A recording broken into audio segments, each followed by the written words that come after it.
Welcome to the Beyond Cinema Studio presented by Celebs.com up here at the Sundance Film Festival. Barbara Kopple, Mariel Hemingway. Firstly, congratulations on having the film up here.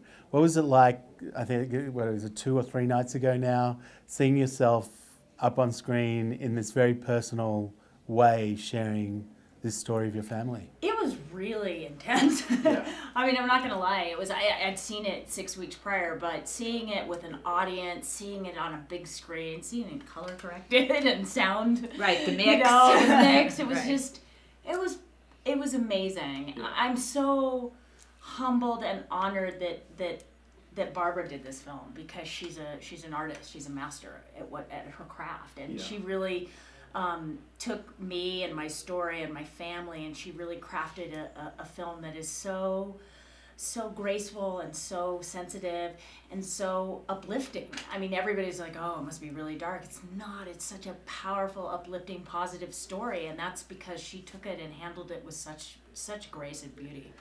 I'm sorry. She is one of the most magnificent storytellers. She's funny, she's serious, but yet she lets you go beneath the surface and really dig deep. And she does that not only about her family, but also about herself. So she was a documentarian's dream. What can I say? Well, you've taken ownership of this subject for a while now. I mean, you had your book as well. So what did you want to explore visually working with Barbara on this project that you didn't think you could kind of convey in a literal sense? Well, in the world, I've sort of been a spokesperson, again, for the prevention of suicide and mental illness and stuff. But I never really explored the story from inside out, really from my point of view. I'd written a book, but it was still a little bit surfacey. And when Barbara and I, we sort of looked at each other and said, okay, let's do this thing. This is for real. Yeah, this is for real. Like, I made a pact with myself that I was going to be completely honest and straightforward about the story. I was really going to tell the truth. Yeah. And even if there were times when things came out of my mouth and I was like, oh, wow, I can't believe, I'd never said those words. They'd never been uttered, into the world. Yeah. They were thoughts in my head. And so it was a powerful experience and great. Yeah, and I thought, do I really want to know this? Seriously, receiving this information in this personal sense, it also must give you like a sense or feeling of like a burden of responsibility to this person as well. Well, I think having a burden of responsibility to the people that you film is important, because they're trusting you and they're opening up, and you just have to really be precise as what is the story that I'm trying to tell. Yeah. And even if something is so remarkable, you have to discard it if it doesn't go along with the path of the story. And I had to do that a lot. Our first cut was 5.5 hours. And I called her up and I said, it's 5.5 hours and I don't know what babies to lose. And she's on the other end of the phone. What are you talking about? She goes, do you want to, what do you think? And I'm like, no, I'm fine, you'll figure it out. Yeah, do you want me to tell you my problems? No, they're your problems. Yeah, I mean, I just knew that it would be too difficult. Like, what do you choose? How do you choose what's important and what's not? And what was really great is watching her find the story. I mean, she really found the story for this. Who approached whom? Well, actually, OWN and my best friend Lisa Erspamer, who was working at OWN at the time, said, I really want you to tell your story. And I'm like, dude, I'm crazy. I come from nuts. Out of my face. And she's like, I'm like, back off. She's like, no, that's why. And I said, all right. But then she said, look, I am, I'm in touch with Barbara Kopple. And I'm like, the Barbara Kopple? Like, Barbara Kopple? Right. I mean, when you get an opportunity to work with somebody who is as great as she is, like, I thought, okay, let me consider this. And it didn't really take me that long. We met for breakfast and we had such a good time. And so where did this meeting take place? New York City at the Standard Hotel. Yeah. Yes. We talk about the craziness of it and you kind of acknowledge that and embrace that. But I don't know, 3 sisters growing up, even without the fame and pressure. I mean, 3 sisters, that's a classic literary situation you got there. Yes, it is. I mean, that will lend itself to drama no matter what. Absolutely. Yeah, the film is actually a tale of three sisters. It and is. How each sister met challenges in a different way. Because we were able to find a lot of footage on Margot. She was doing a film, and we found 43 hours of archival footage of her with the family. Wow. So as Mariel And that nobody That had you've ever never seen. seen. Nobody and had- I'd never seen. And I didn't even know she had, and she didn't tell me. I didn't tell her. Until I saw it. Oh, that's Right. nice. Yeah. Because she would be telling me stories, and then because I've seen some of the footage, I could prompt her to say more. Right. And she would say things, oh, and my mother was in the kitchen, and she put her feet up on the counter into the sink, and there it would be. And then they would have wine time, which I will let you explain. Wine time was when my parents, at about 5 o'clock or 4 or 3 or whenever it needed to happen, would have what's called wine time, and they'd start pouring wine, and things got a little nuts after that. You know, it was like, first it started out happy, then it got a little uncomfortable, and then Yeah. it was like, you know, crashing bottles around the house. But the weird thing was, and I didn't know this, is that footage. She has footage of wine time. Like, and I always thought, you know, when you're recalling the memories of your childhood, you sort of think, maybe I'm not getting this right. Maybe I'm kind of imagining this. But she found footage. It was exact, you Yeah. know, and it was so, it took my breath away. And seeing my mother for the first time, my daughters, who've never seen their grandmother. Right. I mean, you know, one was like a child, a Right. baby, and the other wasn't even born yet. Yeah. And for me, it was like finding one of the biggest treasures imaginable, because she would tell me and I would see it, and I got to put it together into the film, and it just made it so much more complex and rich and powerful. And then underlying everything or over everything was this kind of context of this Hemingway name and all the problems that came from Ernest himself.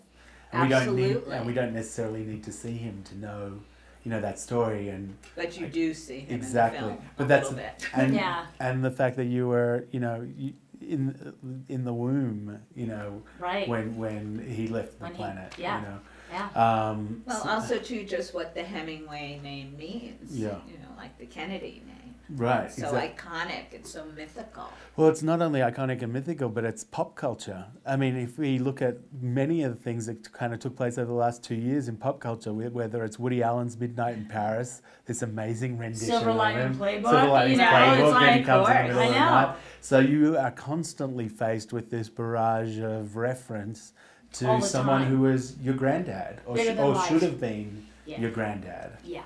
But and that's one Good of the, point. Yeah. Yeah. But that's one of the powerful things about the film is also you wanting to escape that moment or those moments and going out and having those catharses and the way you dealt with it. Exactly. And that's kind of the beauty of it. It's like when the tale of three sisters is that two sisters dealt with their pain and their addiction, which was obviously genetic, you know, it was like sort of passed down.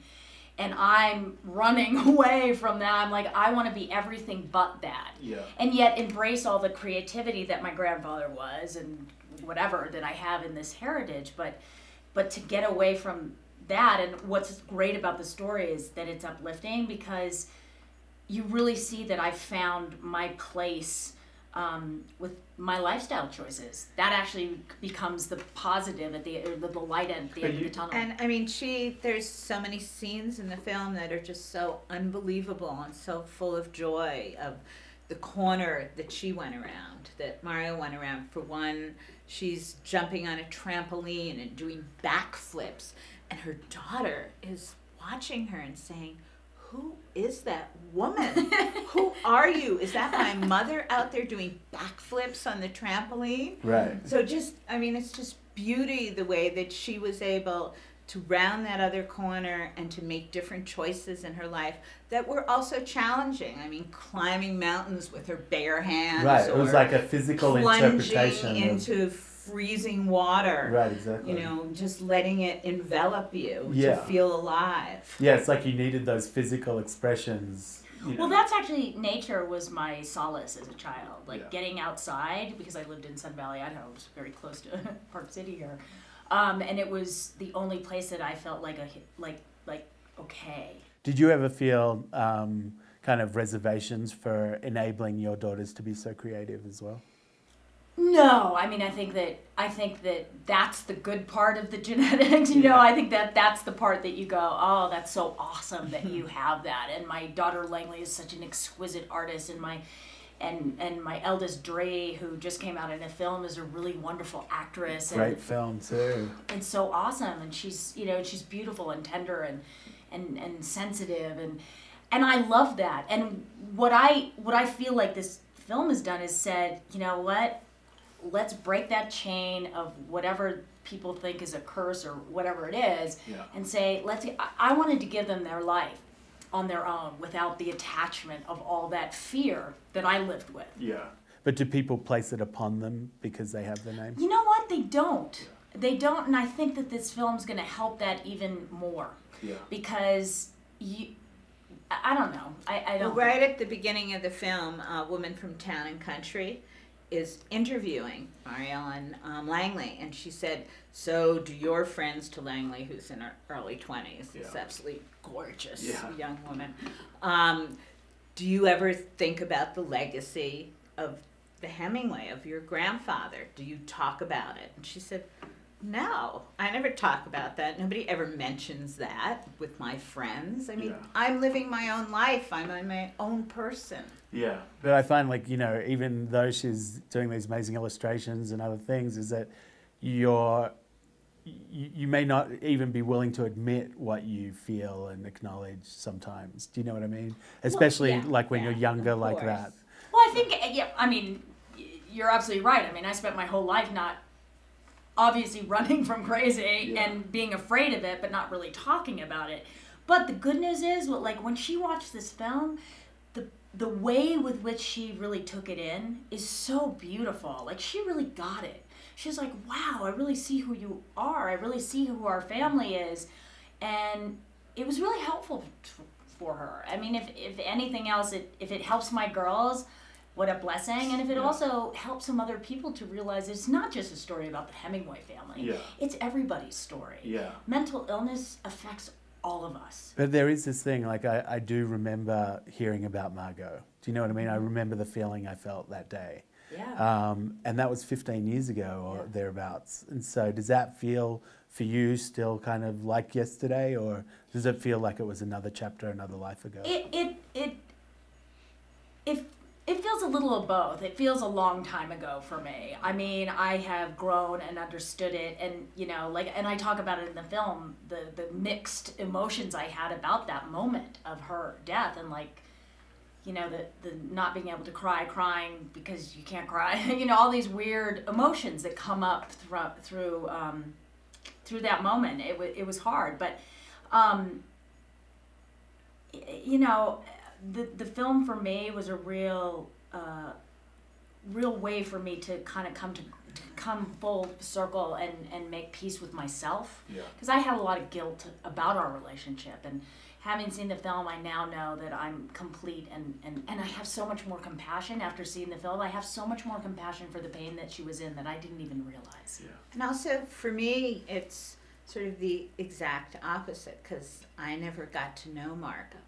So I looked at 43 hours of Margot and just felt that I saw her in her highest, happiest moments and watched her decline into her lowest moments. So I felt like I knew her so well, and that her voice was a very, very strong voice. So it's the opposite in a way. In terms of losing babies or having to cut babies out of them, what was there? Is there one that you held on to till the final moment that didn't make it that you want to tell us about? Well, one that I really loved, only because it was so wild and incredible, is that Mariel went to Overeaters. And I forgot that. And Overeaters Anonymous. Yes, Overeaters Anonymous.